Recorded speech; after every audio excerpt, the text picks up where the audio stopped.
All right, welcome back. All right, now I have a chart here, and this chart is in your textbook also in 6.8, but I want to discuss the information. All right, what I'm doing is analyzing what we saw and what we discussed in the first video with the graphs.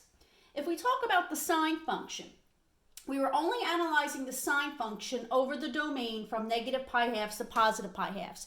If you remember on the graph, that's where I drew the dotted line, and I said between negative pi halves and positive pi halves, we can talk about the inverse existing. So that was the domain in which we were working with. The range from negative pi halves to positive pi halves went from -1 to +1, okay? But what happened when we got to the inverse? The inverse of sine can be called arc sine of x. It's okay to make it a lowercase a also, but your textbook uses a capital A. Another way to write it is sine to the -1 power. The inverse of sine, its domain now becomes, because inverses, we're changing it. We're flipping the range to the domain to the range. The domain exists between -1 and +1, and the range would go from negative pi halves to positive pi halves. Now let's talk about the cosine function.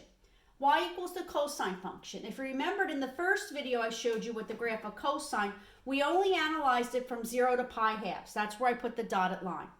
And the range there went from -1 to +1. When we find the inverse, remember that's now we're going to switch them. So the inverse of cosine will be y equals arc cosine of x. Another way of saying it is cosine to the -1 power. Its domain will go from the values of x that are greater than or equal to -1 but less than or equal to 1. And the range, the y for inverse, is all values of y that are greater than or equal to 0 but less than or equal to pi halves. Now let's talk about the tangent function. Y equals the tangent of x. We only looked at the graph, we only analyzed it from negative pi halves to positive pi halves.